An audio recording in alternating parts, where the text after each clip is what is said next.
What's up, plant junkies? Jody here for another plant video from plantjunkiecreations.com. Today I'm going to be repotting this beautiful Colocasia known as the Illustris, as well as going over the basic plant care. We be twins in today. As you can see, this plant has this vibrant green flow throughout the whole leaf in contrast with this black color. What's interesting about today's video is that this plant has these runners known to be called Stolons.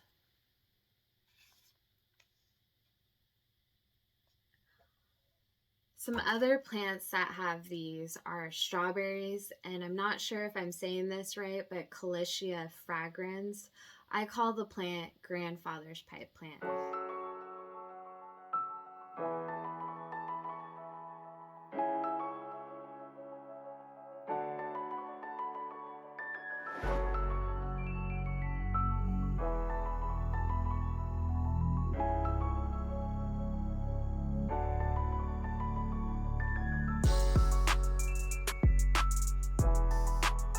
This plant, along with all elephant ears, are prone to this pest called spider mites.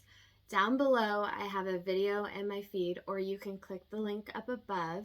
If you guys are interested, you can make your own natural pesticide to keep those spider mites at bay.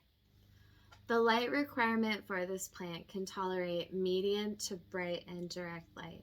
It can also tolerate direct light, but you would need to acclimate it to that environment, and it also helps to have humidity when providing direct light. This plant thrives best in filtered, bright, and direct light. I have this plant under an LED grow light. Reason for that is I want this plant to grow up towards the light.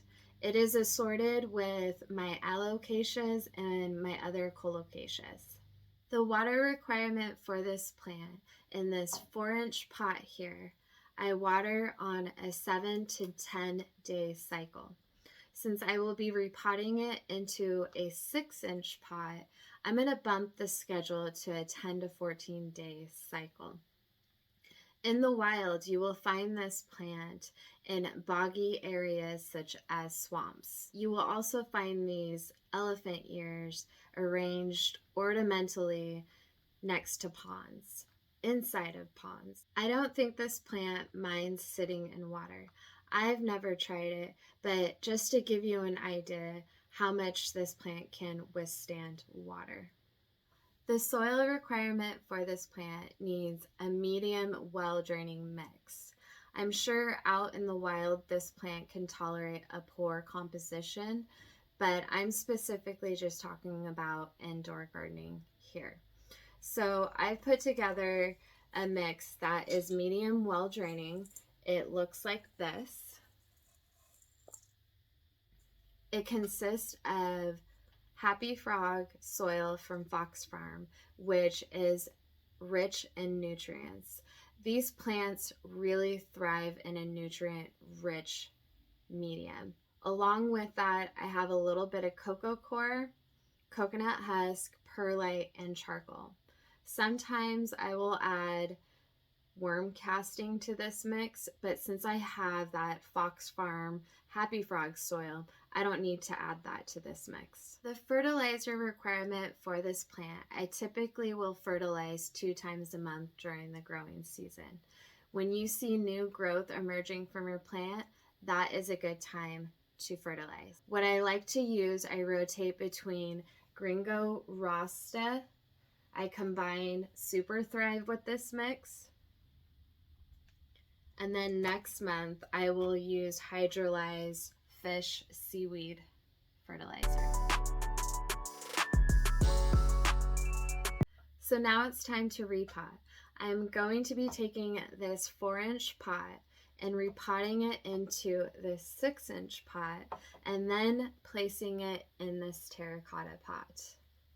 What you will notice in this video is I'm going to be either pinning these stolons to the surface or I may bury them shallow like so that it encourages these nodes to develop roots to have another plant. You may notice that I have this saran wrap situation on my arm. I just got a fresh tattoo. If you don't know, now you know.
Here she is.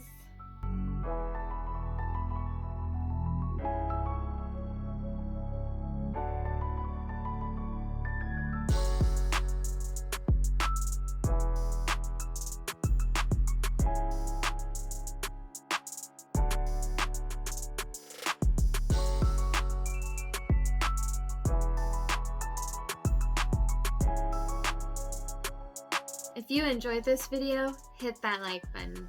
Also be sure to subscribe to my channel if you enjoy watching plant care videos.